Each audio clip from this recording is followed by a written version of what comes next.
Good evening, friends. Welcome to our own channel, Sajjad Hussain law associates. आज हमारा topic है कि नए एडवोकेट्स को बेल के विषय में जानकारी प्रदान करना। तो आज हमारे समक्ष हमारे सीनियर सज्जाद हुसैन सर और संजय शुक्ला सर बैठे हैं। तो हम कोशिश करेंगे कि इनके दिए हुए वक्त का पूर्णता उपयोग कर सकें और बेहतर जान सकें, बेहतर जानकारी ले सकें कि 437, 438 और 439 के प्रोविजन में आप किस तरह से एप्लीकेशन मूव करते हैं। धन्यवाद अभिनव जी, आपने सही प्रश्न किया। लेकिन बेल के तैयारी में बैकग्राउंड में 437 हो या 438 हो या 439 हो, सबसे पहले तो हमको बेल के लिए तैयारी करनी पड़ती है। इंसिडेंट को देखना पड़ता है, क्या क्या पॉइंट्स हैं। विचारण न्यायालय, सुप्रीम कोर्ट ने अब सबऑर्डिनेट कोर्ट करने को मना कर दिया। लोअर कोर्ट में विचारण न्यायालय में क्या उन्होंने हमारी कैंसिल किस ग्राउंड पे की है, वहाँ हमारी एप्लीकेशन क्या लगी थी, उसके आधार पे हम तैयारी करेंगे क्या क्या पॉइंट्स हैं। और क्लाइंट से भी जो उसके आए हैं वो तो हमारा जो अभियुक्त होगा वो तो जेल के अंदर होगा जो तथा लेकिन हमको उससे बात करके डिस्कस करके पहले उसकी मसाला तैयार करना पड़ेगा, क्या पॉइंट्स हैं उनको सिरियलाइज करना पड़ेगा। और क्या देखना होगा कि कहाँ पर से हम उसको घटनाक्रम में जो हमारे विचारण न्यायालय के हमारे अधिवक्ता बात नहीं कह पाए, या ये प्रैक्टिकल मैंने खुद भी देखा है और आप भी जानते हैं कि अन्य क्या नाम जो डिस्ट्रिक्ट लेवल पे कोर्ट्स हैं वो क्या नाम जो बेल दी जा सकती हैं, वो बेल एक अधिकार के रूप में माना जाता है और जेल एक्सेप्शनल रहनी चाहिए, वो भी नहीं देते हैं। तो उनकी जिद हो या ऊपर से कोई ऐसा दबाव हो तो वहां पर जो है जिन ग्राउंड्स पे नहीं हो पाती है वहां माननीय हाईकोर्ट को हम कन्विंस करते हैं, ऑनरेबल जस्टिस को कन्विंस करते हैं तो कभी कभी बिल दे देते हैं। तो बाकी धाराएं हमारे सज्जाद सर सुप्रीम कोर्ट से कई हाई कोर्ट देखे हुए हैं, जब इनकी मदद के का जज्बा वो है कि ये लोअर कोर्ट में भी चले जाते हैं, विचारण न्यायालय में लोअर कोर्ट फिर गलत बोल गया, वहां भी चले जाते हैं, तो ये ज्यादा अच्छा बताएंगे। मैं चाहता हूँ सज्जाद सर इस पे अपना विशेष बिंदुवार हम लोगों को समझाएं, आप लोगों को समझाएं, और ताकि मेरा भी कुछ ज्ञान में वृद्धि हो। क्योंकि इनसे साथ तो मैं बैठ जाता हूँ, हमारे साथी हैं, लेकिन इनके जो पॉइंट्स हैं वो हमारे तक नहीं आ पाते हैं। तो आप हम दोनों ही लाभान्वित होंगे, और जो सुन रहे हैं या जो सुनेंगे हमारा ये चैनल से वीडियो सुन के उनको भी लाभान्वित होंगे। तो मैं इस कम समय को सज्जाद सर के द्वारा चाहता हूं कि ये ज्यादा अच्छा व्यक्त कर लेंगे, तो मैं इनके हैंड ओवर कर रहा हूं। जहां तक रही बेल पे डिस्कस करने की बात, तो बेल को राइट कहा जाता है और बेल के रिजेक्शंस को एक्सेप्शंस कहा जाता है। हालांकि अब जस्ट उल्टा हो गया है कि मजिस्ट्रेट जो होते हैं वो बेल को ज्यादातर रिजेक्ट कर देते हैं, और ज्यादातर मामले में बेल पिटी ऑफेंसेस में भी ट्रायल कोर्ट के जरिए से नहीं दी जाती है, जैसा कि आपको पता है। और कुछ मामलों में एसडीएम वगैरह को भी पावर दिए गए हैं बेल के लिए, जो एग्जीक्यूटिव मजिस्ट्रेट होते हैं। सेक्शन 6 में सब क्लास 4 में एग्जीक्यूटिव मजिस्ट्रेट को भी बहुत मामलों में बेल और बांड एक्सेप्ट करने का पावर है। तो ऐसी परिस्थितियों में अभी recently chief justice of India ने इस मामले पे कहा है कि ट्रायल कोर्ट के जजों को फेयरनेस के साथ बेल देनी चाहिए, और बहुत सारे मामलों में वो बेल दे सकते हैं लेकिन बेल नहीं दे रहे हैं क्योंकि उनको ढेर होता है हाई कोर्ट के जजेस का, और हाई कोर्ट के एडमिनिस्ट्रेटिव जजेस जो जिनके कंट्रोल में वो डिस्ट्रिक्ट होता है उनसे भी डरे रहते हैं, और सुप्रीम कोर्ट के बहुत सारे गाइडलाइन से बंधे हुए होते हैं, इसलिए मजिस्ट्रेट और ट्रायल कोर्ट के जजेस बेल नहीं देते हैं। हालांकि जुडिशरी में वास्ट तरीके से ये देखा जाए तो करप्शन है। जुडिशरी में करप्शन इसलिए कहा जा रहा है कि जुडिशरी में डिस्क्रिशन होने की वजह से करप्शन हो रहा है, कि जिसमें वो चाहे उसमें बेल दे दे, जिसमें चाहे उसमें बेल ना दे। तो कोई सेट प्रोफार्मा नहीं होता है इसलिए हर मामले में टेक एंड गिव का मामला होता है और ज्यादातर मामलों में इस तरह की चीजें होती हैं। और क्लाइंट भी ऐसे मामलों में जब कभी अप्रोच करता है तो ऐसे ही काउंसिल को अप्रोच करता है जिनका फेस वैल्यू कोर्ट में बेहतर हो और अच्छे तरीके से वो कोर्ट के एडवांटेज को ले सके। तो बेल में कोई भी रूल और गाइडलाइन नहीं चलती है, वो डिस्क्रेशन ऑफ कोर्ट है। तो एक्चुअली डिस्क्रेशन ऑफ कोर्ट पे डिस्कस करना ये तो यही है कि राजा जो चाहे वही हो जाएगा। बहुत सारे केस में ऐसा होता है कि बेल देना चाहिए, उसमें बेल नहीं दी जाती है। बहुत सारे केस में जिसमें बेल नहीं देना चाहिए उसमें बेल दी जाती है। ऐसे ही बहुत सारे लोगों का ये मानना है कि अंडर ट्रायल जो है वो प्रिजनर ये पोस्ट कन्विक्शन होता है, पोस्ट कन्विक्शन नहीं होना चाहिए।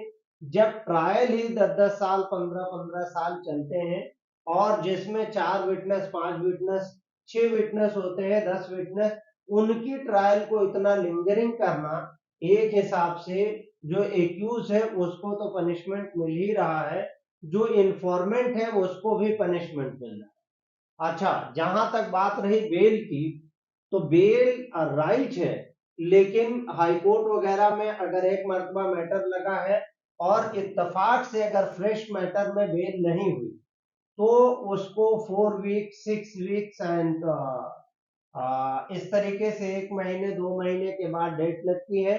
और डेट लगने के बाद लगातार उसका टेकअप ना होना due to paucity of time, तो सरकार खुद जो है नागरिक के प्रति वफादारी नहीं करना चाहती है।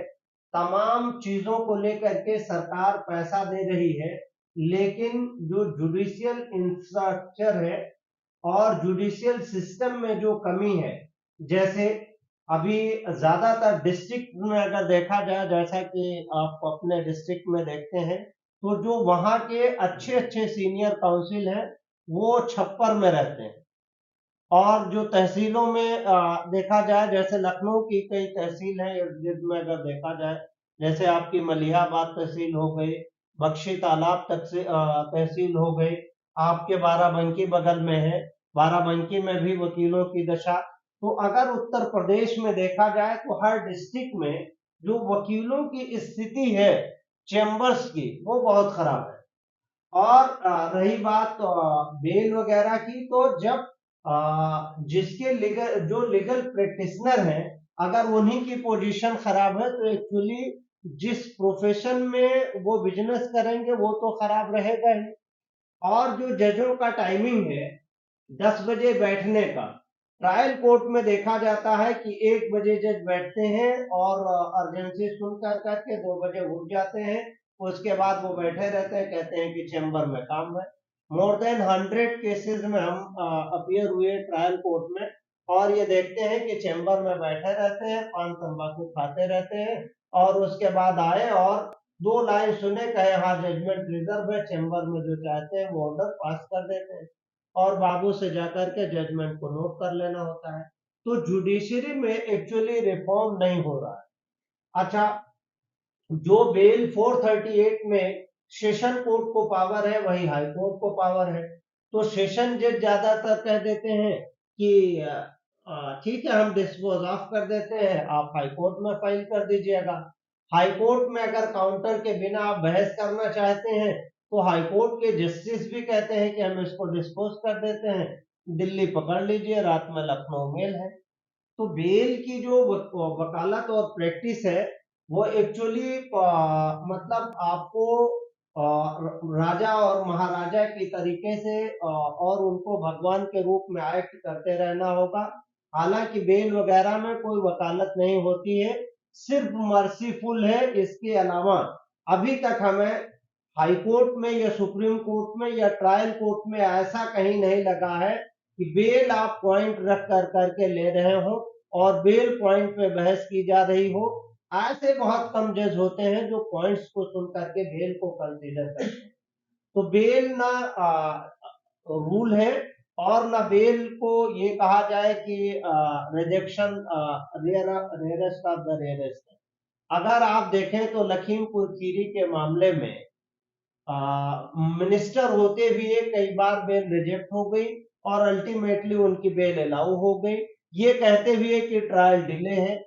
ऐसे थाउजेंड ऑफ केसेस हैं जिसमें ट्रायल डिले है और उनकी बेल नहीं हो रही है। तो जो पैरिटी है एक्चुअली सबके लिए नहीं होती है। जिनके पास पैसा है उनकी तो बेल आसानी के साथ हो सकती है, बड़े बड़े वकील हायर हो जाते हैं जिनका फेस वैल्यू होता है और उनकी बेल हो जाती है। जिनके पास पैसा नहीं है, एक्चुअली जो जेल में है वो ज्यादातर गरीब लोग हैं जिनके पास बांड भरने के पैसे नहीं है, जिनके पास खाने के पैसे नहीं है।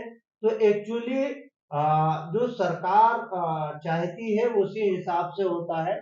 छोटे छोटे मामलों में सुप्रीम कोर्ट ने जजमेंट दिया, Arnesh Kumar versus state of Bihar का, कि लेस देन 7 ईयर के मैटर में कोई गिरफ्तारी नहीं। ऐसे ही अमरावती का जजमेंट था, इलाहाबाद लखनऊ बेंच दोनों से जजमेंट थे। ऐसे ही जजमेंट था पोस्ट पे जोगिंदर सिंह का। तो ये सारे जजमेंट हैं, लेकिन ट्रायल कोर्ट में अगर आप किसी जज के पास जजमेंट लेकर के चले जाइए तो वो ऐसा समझता है जैसे कि कोई आतंकवादी उनके सामने आ।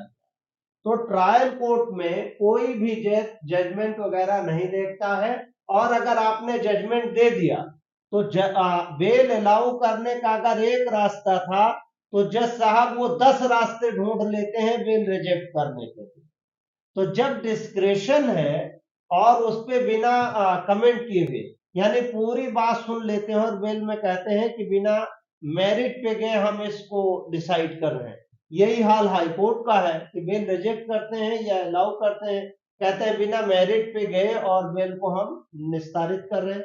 बहुत सारे मामले ऐसे हैं जिसमें जुडिशियल रिफॉर्म होने की जरूरत है। अच्छा, बहुत सारे लोग, जैसे एफआईआर दर्ज हुई तो कुछ लोगों का मानना है कि अरेस्ट फाइल कर दें तो 226 में आ जाते हैं। कुछ लोगों का मानना है कि 438 फाइल कर दें, कुछ लोग 438 में चले जाते हैं। कुछ लोगों का मानना है कि वो सरेंडर करें और रेगुलर बेल ले लें।